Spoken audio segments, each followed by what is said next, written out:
Welcome to Unhinged Magi! Here we go!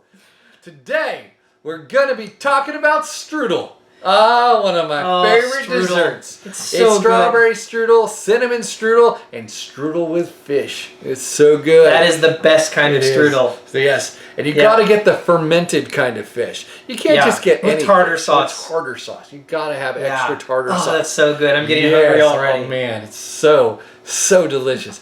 But instead, we were going to make that video, but you saw the title above. We're talking about Zendikar. Stupid title. It gives the video away all the time. It does. Lands, spell lands.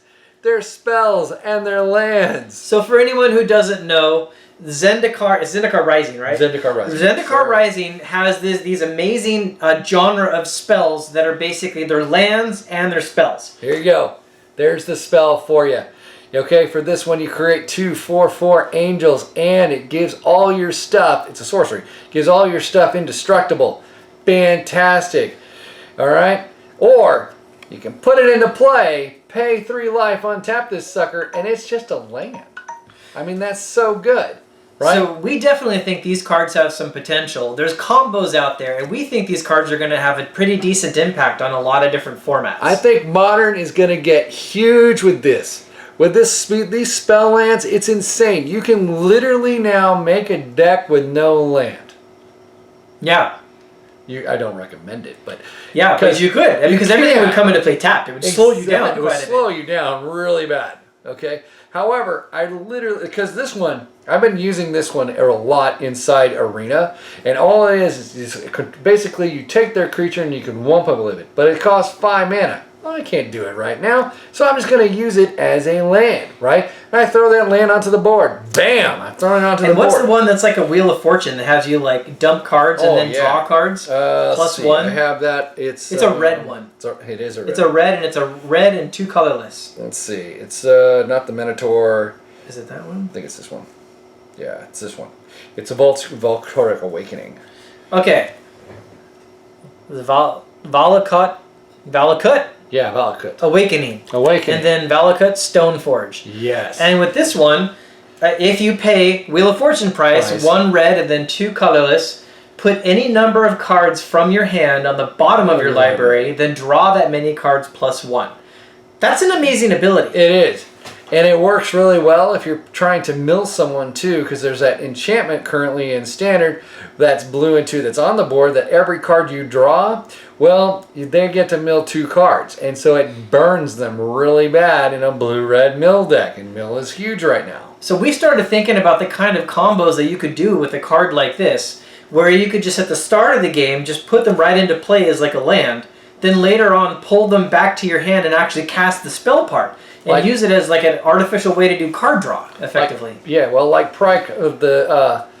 Pyroclastic Hellion is an example where it throws the spell back to your hand. He throws it up and he can do 2 damage to your opponents. But it puts the spell back in your hand for later use. Now the first kind of combo that I'd actually like to talk about with this kind of spell, I'll just show you a picture on my phone. There's a bunch of lands that when they come into play, you have to return a land to your hand, and then that land taps for 2 mana, usually 2 different colors. This one that I have on the image is the Civic Growth Chamber. Now, I think this is like a fantastic combo to put together with these right off the bat, because the one of these lands you can put into play and then eventually use it, but then you tap it for mana to float it into the air. Then you put one of these double lands into play. And then that other one comes back to your hand, and now you can use that other one is usable, but so it replaced itself mana-wise because you still have access to 2 mana in that one land. But now you get this spell into your hand that you can cast and actually effectively get a card draw out of it. Exactly. Oh my gosh! And there's tons of cards like this. Yeah, there's multiple combinations of those colors. There's the Civic Growth Chamber is just one of them, but there's of course there's red, white, there's blue, black.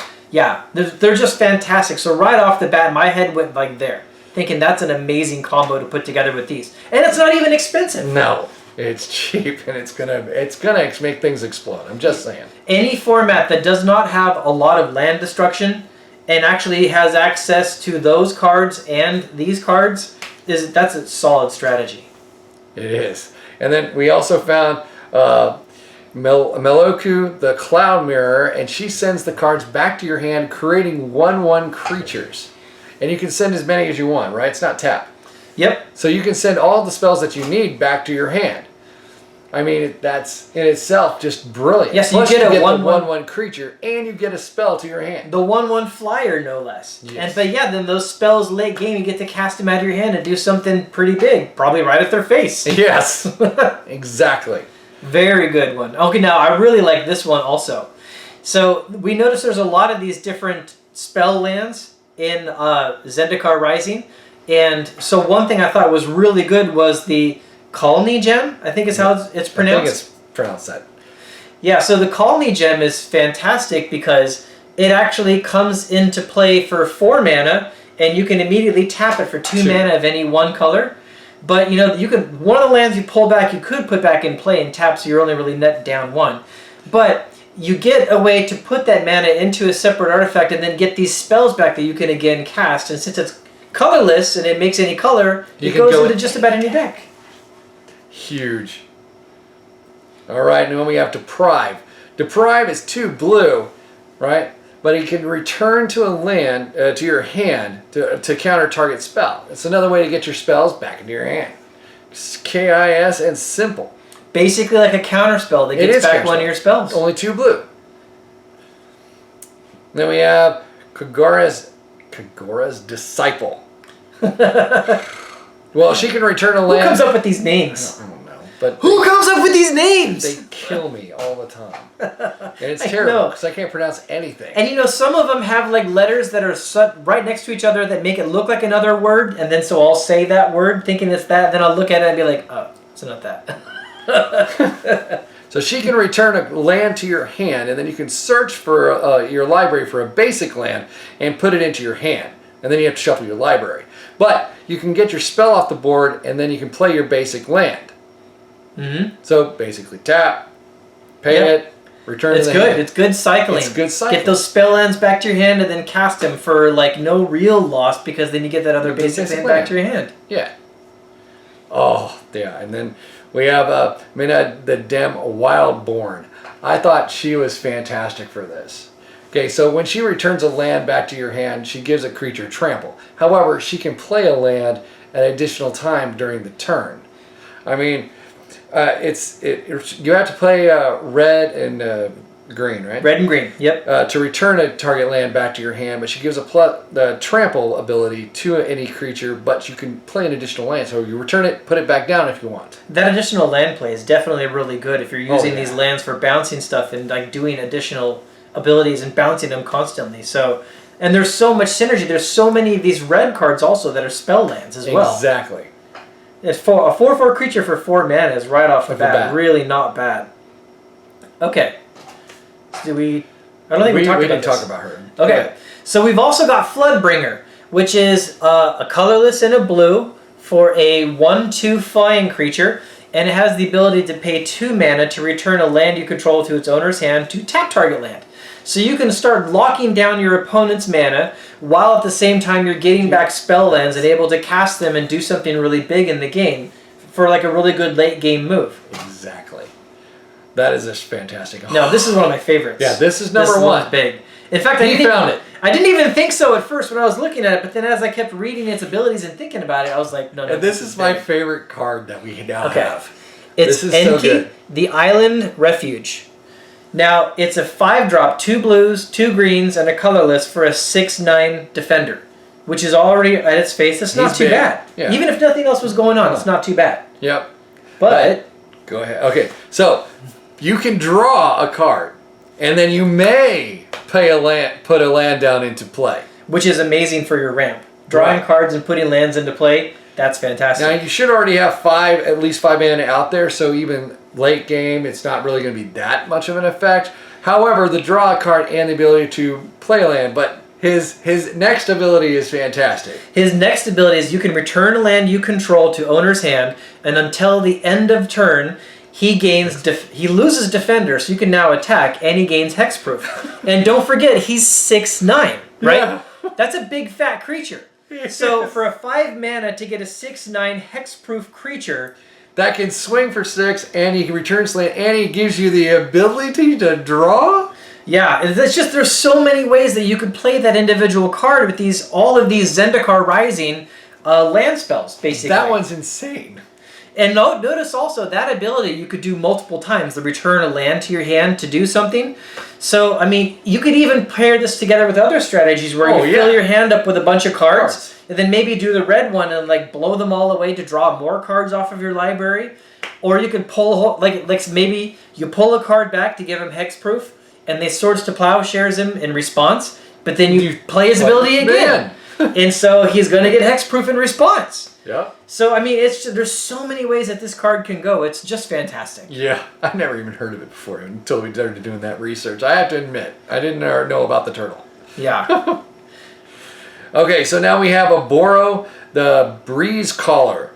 Now, 2, it returns a land back to your hand for 2, but it untaps a land. So you can actually untap a land that you actually really want to use. Maybe Library of Alexandria, maybe Maze of Ith. Mishra's Workshop. Mishra's Workshop would be fantastic.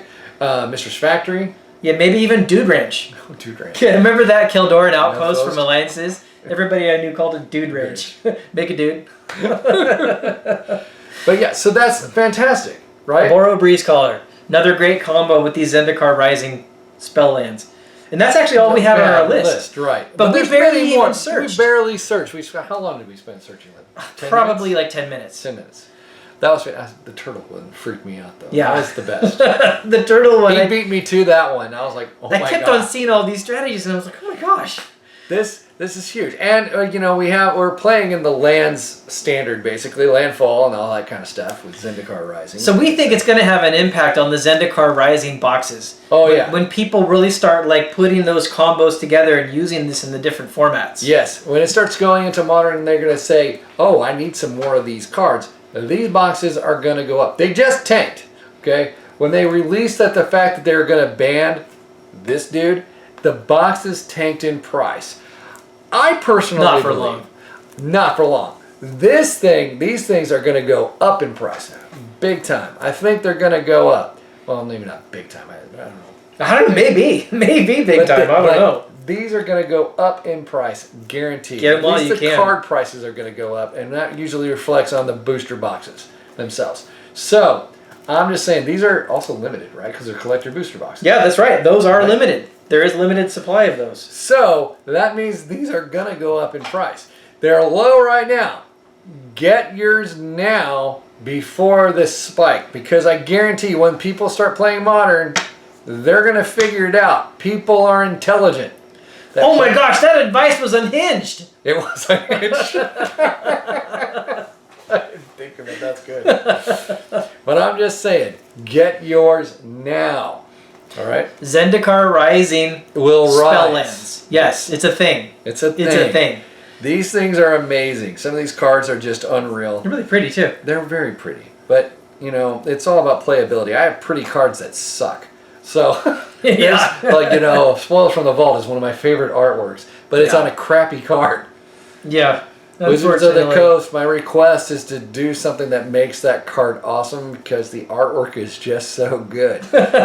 Please, for the love of God. Or just put the artwork on a different card. Yeah, just say that card doesn't exist. Ban it permanently and then move the artwork to something that's good. So thanks everybody for attending and watching this video, joining this channel. Don't forget to click subscribe. In fact, click the heck out of that button. I want you to hit that button. Don't click it twice though. Click it odd numbers of times. Yes, otherwise you can click it 3. unsub. Yeah. That's not what we want. 2 is too, Yeah, go odd ahead. numbers of clicks. Click it any prime number you want. That's fine. Any prime number you want. That's good. Tell me the highest prime number you have clicked it in the comments that'd be below. impressive. Yeah. Because that would take a long time. I bet the algorithm for YouTube would be like, I don't even know what to do. Anyways, thanks a lot for watching, guys. Thank you for watching, guys. Unhinged Magi! Unhinged Magi all the way. Let's do this again sometime. Bye, and another video will come up soon.